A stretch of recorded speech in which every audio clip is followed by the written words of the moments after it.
इस एपिसोड की शुरुआत बिल्कुल उसी सीन से होती है जहां पर बाई कुछ टेक्निक निकल कर नालन को देता है, लेकिन उनमें से एक टेक्निक नालन के अंदर चली जाती है जिसकी वजह से नालन उसे संभाल नहीं पाती और उसे काफी तकलीफ होने लगती है। ये देखने के बाद बाई उसकी मदद करने लगता है। तभी हमें दिखाया जाता है कि नालन के अंदर से उसके जो पंख है वो बाहर निकलने लगते हैं। ये सब देखने के बाद नालन बाई से कहती है कि मास्टर आखिर मेरे साथ क्या हो रहा है। ये सुनने के बाद बाई उससे कहता है कि हेलो मत, तुम्हारे जो अवेकन कॉन्स्टिट्यूशन है उसे पूरी तरह से कंट्रोल में लाने के लिए तुम्हें गोल्डन कोर की जरूरत है, लेकिन तुम चिंता मत करो, मेरे पास तुम्हें बर्सर्किंग होने से रोकने का एक तरीका है। इतना कहने के बाद भाई लियू से कहता है कि जल्दी से शाओमिंग को बाहर निकालो। ये सुनने के बाद लियू जल्दी से एक बक्से को हाथ में लेकर उसे हिलाने लगती है और मेंग से कहती है कि जल्दी से उठ जाओ, काम करने का समय आ गया है। उस बक्से में से मेंग बाहर निकलते हुए बाई से कहती है कि मुझे लगा कि तुम किसी दावत में शामिल हो रहे हो और चाहते हो कि मैं छिपी रहूं, और अब तुम मुझे बाहर क्यों बुला रहे हो। फिर भाई मेंग से कहता है कि समझाने का समय नहीं है, मुझे जल्दी से तुम्हारा जो डीमन कोर है वो दे दो। ये सुनने के बाद मेंग बाई से कहती है कि तुम क्या पागल हो गए हो, ये मेरा लाइफ ब्लड है, मैं इसे तुम्हें नहीं देने वाली। ये सुनने के बाद भाई मेंग के गाल खींचते हुए उससे कहता है कि ये तुम मुझे उधार दे दो या मैं इसे खुद ही तुमसे ले लूंगा। ये सुनने के बाद मेंग बाई से कहती है कि मुझे पिंच करना बंद करो, मैं तुम्हें अपना डीमन कोर देने के लिए तैयार हूँ। इतना कहने के बाद मेंग अपने पास से अपना डीमन कोर निकाल कर बाई को दे देती है और बाई से कहती है कि सच में तुम लोगों को सिर्फ एक डीमन को बुली करना ही आता है। ये सुनने के बाद बाई उससे कहता है कि ऐसा मत कहो कि हम तुम्हें बुली कर रहे हैं, एक बार जब नालन गोल्डन कोर के बारे में समझ जाएगी तब मैं इसे तुम्हें वापस दे दूंगा और फ्यूचर में तुम्हें एम्परर रियलम में जाने के लिए मदद भी करूंगा। ये सुनने के बाद मेंग बाई से कहती है कि अपनी बातों को याद रखना, तुम मुझे पागल बनाने की हिम्मत भी मत करना। फिर बाई उस डीमन कोर को नालन को देते हुए उससे कहता है कि जल्दी से इस डीमन कोर को खा लो।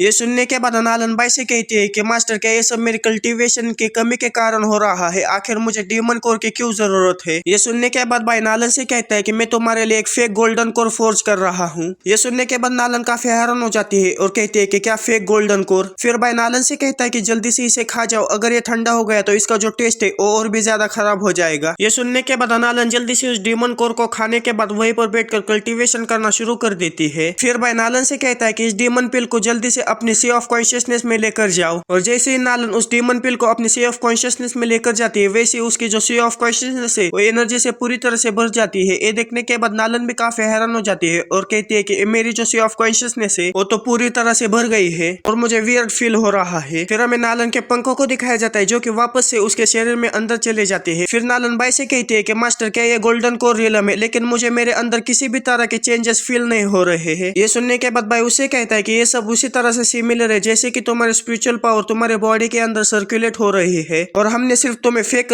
गोल्डन कोर के ऊपर पहुंचाया है जिसके वजह से तुम्हारा जो एक्चुअल रियलम है वो अभी तक फ्यूचर रियलम के बिगिनिंग पर है। ये सुनने के बाद लियू एक गहरी सी सांस छोड़ते हुए कहती है कि जितना सोचा था ये गोल्डन कोर इतना भी सीधा नहीं है। तभी उनके रेसिडेंस के बाहर एक नौकर आकर उनसे कहता है कि टियानजिंग फेस्टिवल चालू हो गया है, क्या आप जाकर उसे अटेंड करने वाले हैं। फिर हमें टियानजिंग फेस्टिवल का सीन दिखाया जाता है जहाँ पर वो सारे लोग काफी मजे करते हैं, आपस में बातें करते हैं, आखिर में अपने अपने विश भी मांगते हैं। और हमें वहाँ से किंग लॉन पिक का भी सीन दिखाया जाता है जहाँ पर शाओ बाई और सिक्स वेनेरेबल भी प्रे कर रहे होते हैं और अपने अपने विश को मांग रहे होते हैं। फिर अगले दिन सुबह हमें टियानजिंग सिटी के लिन कोर्ट के अंदर का सीन दिखाया जाता है जहाँ पर कुछ लोग आपस में बातें कर रहे होते हैं। उनमें से एक आदमी कहता है कि आखिर लिन एंसेस्टर ने अपने आप को हमें अभी तक क्यों नहीं दिखाया। ये सुनने के बाद दूसरा आदमी उस आदमी से कहता है कि मैंने सुना है कि वो प्रॉपर टेक्निक के साथ कल्टीवेट नहीं कर रहा, जिसकी वजह से उसने अपने आप को गहरे अंत तक धकेल दिया है। तभी वहाँ पर कोई चिल्लाते हुए कहता है कि जो लिन फैमिली के पैट्रियार्क है वो यहाँ पर आ गए हैं। तभी हमें वहाँ पर लिन फैमिली के हेड लिन ज़ेन को दिखाया जाता है जो कि अपने हाथ में एक बच्चे को लेकर वहाँ पर आ रहे होते हैं। उस बच्चे को फैमिली हेड के हाथ में देखकर वहाँ पर के लोग आपस में बातें करने लगते हैं। उनमें से एक आदमी कहता है कि उन लोगों ने नहीं कहा था कि यहाँ पर एंसेस्टर आने वाले हैं, लेकिन यहाँ पर फैमिली हेड एक बच्चे के साथ क्या कर रहे हैं। ये सुनने के बाद दूसरा आदमी उस आदमी से कहता है कि कौन जानता है क्या वो बच्चा उनके नाजायज औलाद है। फिर फैमिली हेड उस बच्चे को एक जगह पर रखते हुए उससे कहता है कि फादर जो गेस्ट है वो सारे यहाँ पर आ गए हैं। फैमिली हेड के मुंह से फादर सुनने के बाद वहाँ पर जितने भी लोग होते हैं वो काफी हैरान हो जाते हैं। फिर हमें उस बच्चे का इंट्रोडक्शन दिया जाता है। वही लिन फैमिली के एंसेस्टर लिन चेंग होते हैं जो कि अभी बॉडी रिकम्बिनिंग रियलम के बिगिनिंग स्टेज पर होते हैं। फिर वो एंसेस्टर उस फैमिली हेड से कहता है कि जल्दी से उन्हें शुरुआत करने के लिए कहो। ये सुनने के बाद वो फैमिली हेड चिल्लाते हुए कहता है कि जो फीस्ट है उसे शुरू करो और जो गेस्ट है वो अपने रिस्पेक्ट यहाँ पर आकर शो करो। ये सुनने के बाद वहाँ पर के सारे लोग एक दूसरे की तरफ देखने लगते हैं। उनमें से एक आदमी दूसरे दूसरे आदमी से कहता है कि मेरे लिए एक बच्चे के सामने रिस्पेक्ट पे करना ये काफी डिफिकल्ट है।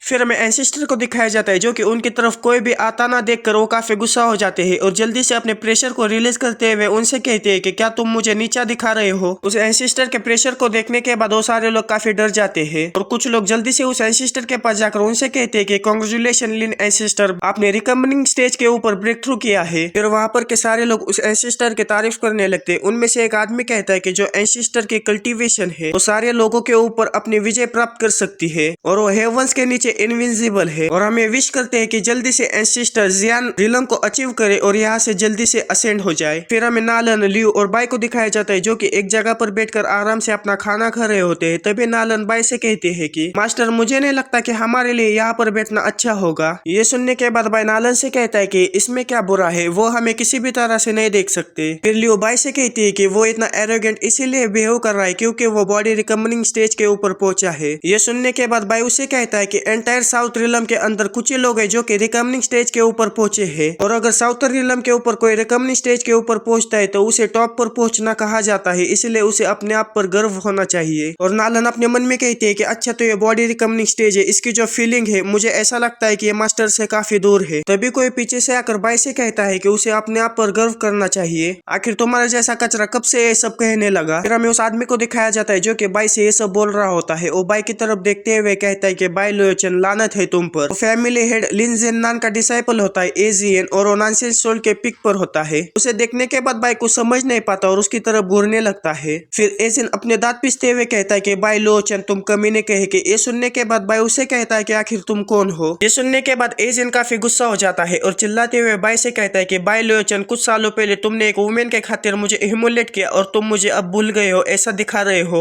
लानत है तुम पर, सचमुच लानत है। इतना गुस्सा करने के वजह से एजियन खून की उल्टियां करने लगता है। ये देखने के बाद वो सारे लोग सदमे में चले जाते हैं और लियो अपने मन में कहते हैं कि क्या वो अभी यहीं पर मरने वाला है। और नालन कहते हैं कि ये तो एक औरत से भी ज्यादा कमजोर है। और बाई हंसते हुए कहता है कि अच्छा तो तुम एजियन हो, अभी मुझे याद आया। फिर एजियन बाई से कहता है कि तुम उस वक्त एकेडमी में थे, इसकी वजह से मैं वहां पर तुम्हें कुछ कर नहीं पाया। अब तुम उस एकेडमी से बाहर आ गए हो तो हमारे बीच में जो कुछ भी था उसे अब खत्म करने का वक्त आ गया है। फिर बाई एजियन से कहता है कि आखिर तुम्हारी कंडीशन कब से ऐसी है, जल्दी से अपना पेट भरने के लिए इस ड्रम स्टिक को खा लो। ये सुनने के बाद एजियन जल्दी से उस ड्रम स्टिक के ऊपर हमला कर उसे दूर फेंक देता है और उसे कहता है कि यहाँ पर डम होने का प्रिटेंड मत करो, तुम्हें पता है कि आखिर मुझे क्या चाहिए। फिर एजियन बाई से कहता है कि जल्दी से अपने घुटने टेको और अपनी जो ऐसे उसे ऊपर उठाओ, वैसे ही जैसे तुमने मुझे ह्यूमिलेट किया था। ये सारी बातें सुनने के बाद लियो काफी गुस्सा हो जाती है और एजियन से कहते हैं कि आखिर तुम्हारी हिम्मत कैसे हुई मेरे मास्टर की इंसल्ट करने की, जरा अपने आप को देखो, तुम तो एक गधे की तरह लग रहे हो। ये सुनने के बाद एजियन काफी गुस्सा हो जाता है और जल्दी से अपने पंखे के अंदर एनर्जी इकट्ठा करते हुए लियो के ऊपर हमला कर देता है। लेकिन तभी बाई अपने चॉपस्टिक का इस्तेमाल करते हुए उस हमले को वहीं पर रोक लेता है और बाई एजियन से कहता है कि यंगस्टर्स के साथ मिस मत करो, अगर तुम्हें कुछ चाहिए तो मेरे पास आ जाओ। उसे अपने हमले को इतनी आसानी से रोकता देख एजियन और भी ज्यादा गुस्सा हो जाता है। तभी पीछे से एक नौकर आकर एजियन से कहता है कि जो फैमिली हेड है उन्होंने आपको पैलेस के अंदर बुलाया है। ये सुनने के बाद एजियन जल्दी से फैमिली हेड के पास जाने के लिए निकल जाता है। ये सब देखने के बाद लियो कहती है कि ये कितना बड़ा गधा है और नालन गुस्सा करते हुए कहते हैं कि इस लिन फैमिली के अंदर बहुत सारे एरोगेंट पीपल है और इनके जो अरेंजमेंट है वो इतने भी अच्छे नहीं है। और लियो कहते हैं कि यहाँ पर जहाँ पर भी देखो वहाँ पर सारे के सारे अंधे लोग है, ये कितना अनोइंग है। उनकी ये सारी बातें सुनने के बाद भाई उनसे कहता है कि कुत्ते अपने मालिक के ऑर्डर के बिना अपने दांत दिखाने की भी हिम्मत नहीं करते, ऐसा लगता है कि जो लिन फैमिली है वो मेरा वेलकम नहीं करना चाहती। तभी भाई को सिस्टम का नोटिफिकेशन आता है कि आपने एक और वर्ल्ड मिशन को एक्टिवेट कर लिया है, जल्दी से अपने आने वाले जो कोई भी एनिमी है उन्हें हराओ और अपने नाम को यहाँ पर फैलाओ। ये सुनने के बाद भाई जल्दी से अपने सेंसरी तालिस्मान का इस्तेमाल करते हुए चारों तरफ अपने सेंस को फैला देता है। तभी उसे कुछ दिखाई देता है जिसे देखने के बाद भाई लियो और नालन से कहता है कि ऐसा लगता है कि लिन फैमिली में हमें कुछ अच्छा देखने को मिलने वाला है। फिर वहां से सीन चेंज होकर हमें हॉल के अंदर का सीन दिखाया जाता है जहाँ पर एजिंग आया होता है। उसे देखने के बाद लिन फैमिली के एंसेस्टर एजिंग से कहता है कि अच्छा तो आप इस बाई लो चेन के वजह से 3 साल तक ब्रेक थ्रू नहीं कर पाए। फिर एजिंग एंसेस्टर से कहता है कि जब मैं कुछ काम करने के लिए बाहर गया हुआ था तब मेरी उससे झड़प हो गई थी और मैंने कभी भी नहीं सोचा था कि वो चुपके से मेरे ऊपर हमला कर देगा और इसी के वजह से मेरे अंदर एक इनर डेमन पैदा हो गया जिसके वजह से मैं अभी तक ब्रेक थ्रू नहीं कर पाया और उसी इनर डेमन ने मेरी जो बॉडी है उसे इतना कमजोर बना दिया है। और एंसेस्टर मैं आपसे ये चाहता हूँ कि इस डिसाइपल के लिए आप जस्टिस करें। ये सुनने के बाद लिन फैमिली के हेड काफी हैरान हो जाते हैं और चिल्लाते हुए कहते हैं कि ये तो पागलपन है। हमारे जो एंसेस्टर है उन्होंने एक्सीडेंटली अपनी जो बॉडी बीमारी है उसे नॉनसेंस सोल के अंदर कंबाइन कर लिया है और उन्हें नए बॉडी की अभी तक आदत नहीं पड़ी, और तुम उससे अपने निजी मामलों के लिए किंग हॉर्न एकेडमी को उकसाने के लिए कैसे कह सकते हो। ये सुनने के बाद एंसेस्टर लिन फैमिली के हेड से कहता है कि अगर तुम्हें कुछ पता नहीं है तो बकबक करना बंद करो। ऐसे एबनॉर्मेलिटी का सामना करने का ये मतलब नहीं है कि हम कोई बड़ी मिस्टेक कर रहे हैं, और ये अच्छी बात है कि मैं ब्रेक थ्रू करने में कामयाब रहा। ये सुनने के बाद लिन फैमिली के एंसेस्टर और भी ज्यादा हैरान हो जाते हैं और उनसे कहते हैं कि फादर क्या तुम सीरियस हो। फिर लिन फैमिली के एंसेस्टर अपने पास से किसी किताब को बाहर निकालते हुए हेड से कहते हैं कि मिस काइजू के द्वारा छोड़ी गई इस सीक्रेट बुक की वजह से मैं अभी ब्रेक थ्रू कर पाया हूँ। इसकी जो हैंड राइटिंग है उसे पढ़ना मुश्किल हो सकता है, लेकिन इसके अंदर काफी बड़े बड़े सीक्रेट होने चाहिए क्योंकि ये इतने पावरफुल पर्सन द्वारा लिखी गई है।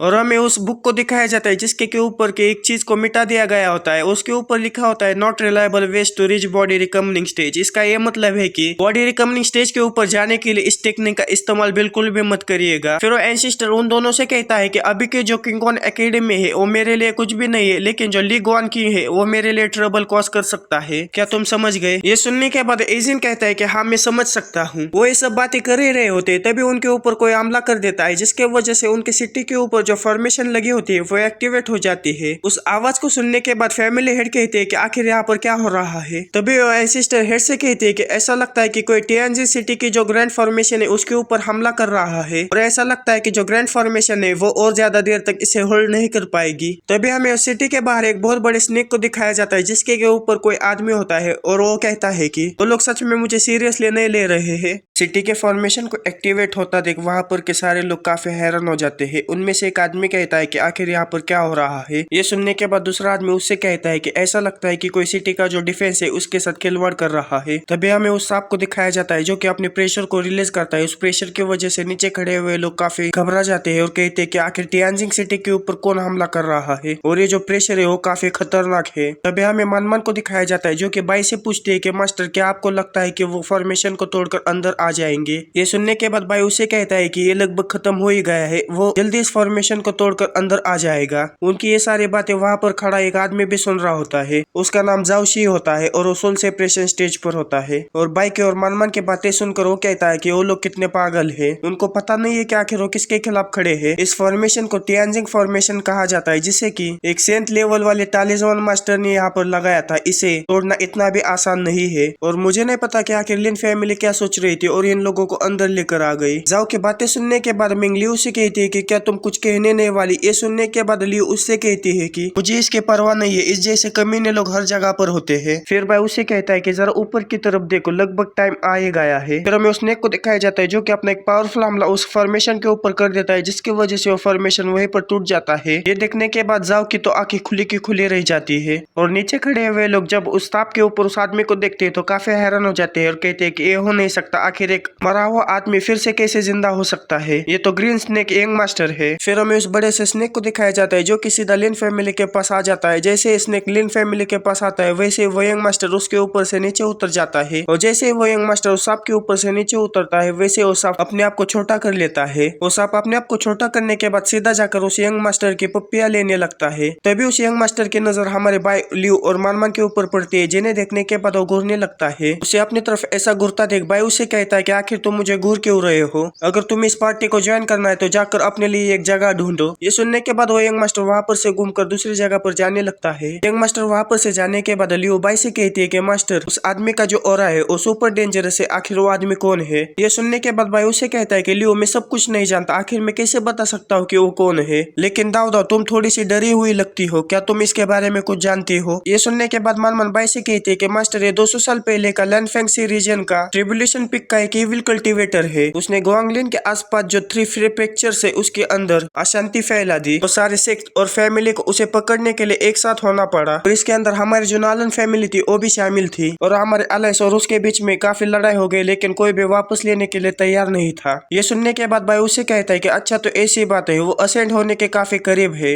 लिन फैमिली अब काफी बड़े खतरे में है। ये सुनने के बाद नालन उससे कहती है कि नहीं master, green snake young master है, वो पहले से ही मर चुका है। ये सुनने के बाद भाई काफी हैरान हो जाता है और उससे कहता है कि क्या वो पहले से ही मर गया है, तो फिर ये कौन है। ये सुनने के बाद नालन भाई से कहते हैं कि मैंने मेरे पिताजी से यही सुना है कि जो लिन फैमिली के एंसेस्टर थे उन्होंने इसे मारा था। ये सुनने के बाद भाई कहता है कि एक मरा हुआ आदमी 200 साल बाद वापस आता है अपना रिवेंज लेने के लिए, ये कितना कूल है। फिर भाई अपने पास से कुछ खाने की चीजें बाहर निकाल निकालते हुए उन दोनों से कहता है कि चलो चलकर एक अच्छा सा शो देखते हैं। ये सुनने के बाद नालन बाई से कहते हैं कि मास्टर आखिर कैसा शो। ये सुनने के बाद बाई उससे कहता है कि कुत्तों को काटने का शो। फिर हमें लिन फैमिली के हॉल के अंदर का सीन दिखाया जाता है जहाँ पर यंग मास्टर आते हुए कहता है कि मैं सुपर बिजी था, लेकिन मैं यहाँ पर कुछ समय निकाल कर आया हूँ ताकि मैं आपके जो एंसेस्टर है उन्हें ब्रेक थ्रू करने के लिए कांग्रेचुलेट कर सकूं। इतना कहने के बाद वो अपने ऑरा को रिलीज करता है। उनसे कहता है कि क्या तुम्हें मुझे देखकर खुशी नहीं हुई। उसके ऑरा को देखने के बाद जो लिन फैमिली के एंसेस्टर होते हैं वो कहते हैं कि ये हो नहीं सकता, मैंने 200 साल पहले देखा था, मेरे जो एंसेस्टर है उन्होंने तुम्हें मार दिया था, आखिर तुम कौन हो। ये सुनने के बाद यंग मास्टर काफी हैरान हो जाता है और जल्दी से घूमते हुए कहता है कि आपका जो ये बच्चा है वो काफी स्मार्ट है। ये सुनने के बाद फैमिली हेड उससे कहते हैं कि मेरे डैड है लिन चेंग। फिर यंग मास्टर फैमिली हेड से कहता है कि अपने बूढ़े आदमी लिन चेंग को यहाँ पर लेकर आओ और उसे बताओ कि ग्रीन स्नेक यंग मास्टर यहाँ पर आया है। ये सुनने के बाद लिन एंसेस्टर काफी गुस्सा हो जाते हैं और चिल्लाते हुए कहते हैं कि यहाँ पर वापस आओ, मैं ही लिन चेंग हूँ। और उस ग्रीन स्नेक यंग मास्टर को देखने के बाद जेंग अपने मन में कहता है कि एक यंग मास्टर ग्रीन स्नेक लिन फैमिली के बूढ़े आदमी को इतना कैसे डरा सकता है। तभी लिन फैमिली के एंसेस्टर उसे अपने पास बुलाते हैं और उसे एक टोकन देते हुए उसे कहते हैं कि इस टोकन को लो और जो बिग शेख थे उनके पास जाकर मदद मांगो। ये सुनने के बाद जेंग जल्दी से उस टोकन को लेकर वहां से जाने लगता है और जाते हुए कहता है कि उस यंग मास्टर का जो प्रेशर है वो एंसेस्टर जितना ही स्ट्रांग था, नहीं उससे भी ज्यादा स्ट्रांग होगा। उसके प्रेशर रिलीज करने के बाद जो बूढ़ा आदमी है वो कितना डर गया था, जो कि एंसेस्टर मेरी क्विंगहॉर्न एकेडमी से निपटने के लिए मदद नहीं करने वाले, तब मुझे उस जर्क बाई लू चेन को सबक सिखाने में मदद नहीं मिलेगी। और जो ग्रीन स्नेक यंग मास्टर है वो एंसेस्टर से भी ज्यादा स्ट्रांग है।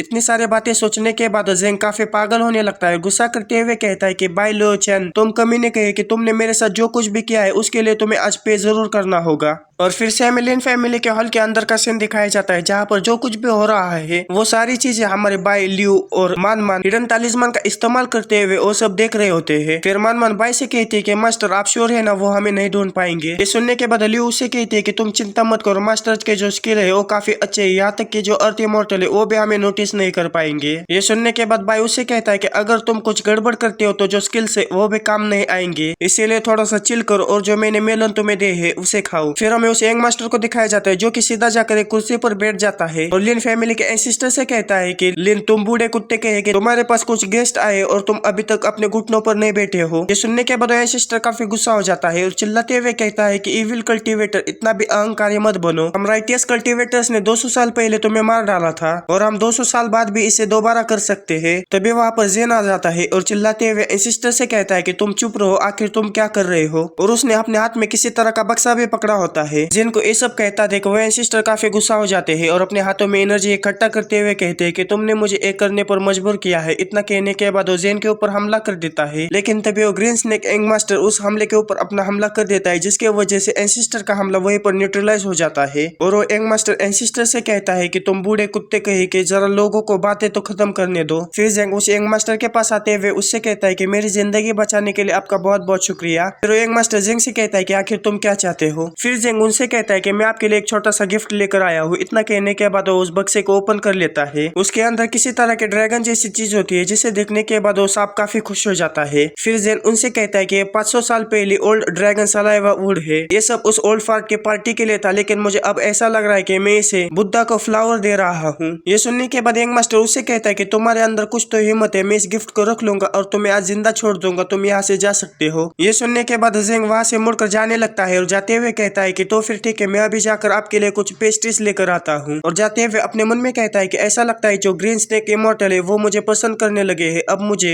और दिनों तक लिन फैमिली से चिपकने की कोई जरूरत नहीं है और बाई लोचन अब तुम्हारा काम पूरा ही होने वाला है। तभी लिन फैमिली के एंसेस्टर उसे रोकते हुए उसे कहते हैं कि एजिन, तुम्हें क्या लगता है कि जो ट्रेटर्स है वो लंबे समय तक जिंदा रहते हैं। ये सुनने के बाद एजिन उसे कहता है कि तुमसे तो ज्यादा ही जीते होंगे ओल्ड फार्ट। फिर हमें बाई को दिखाया जाता है जो कि नालन से कहता है कि नालन, मुझे तुम्हारा एक पॉइजन फीदर चाहिए। ये सुनने के बाद नालन उसे कहते हैं कि मास्टर आप पॉइजन फीदर का क्या करने वाले हैं। फिर हमें बाई को दिखाया जाता है जो कि अपने हाथों में 3 चीजें लेकर तैयार हो जाता है। उसके अंदर एक फ्लूट ड्रैगन स्केल होता है, दूसरा प्रोफाउंड इन पॉइजन फीदर होता है और तीसरा अर्थ इमॉर्टल क्रॉप्स क्यूआई होता है। फिर भाई उन तीनों को मिक्स कर एक खतरनाक पॉइजन बनाता है और उसे सीधा एजिन की तरफ भेज देता है। जैसे वो पॉइजन एजिन के अंदर चला जाता है वैसे ही एजिन की जो पावर है वो काफी ज्यादा बढ़ने लगती है और एक डीमन में ट्रांसफॉर्म हो जाता है। फिर एजिन ग्रीन स्नेक इमॉर्टल से कहता है कि ब्लेसिंग देने के लिए आपका बहुत बहुत शुक्रिया। क्या ये एविल कल्टीवेशन पावर है, ये कितनी ऑसम है। और बाइक के पॉइजन की वजह से एजेंट सीधा सोल सप्रेशन स्टेज के ऊपर चला जाता है। बस दोस्तों इस वीडियो में इतना ही। थोड़ी तबियत खराब होने की वजह से मैं वीडियो ठीक से रिकॉर्ड नहीं कर पाया, प्लीज इस बार एडजस्ट करिएगा। मिलते हैं अगले किसी वीडियो में। Okay bye.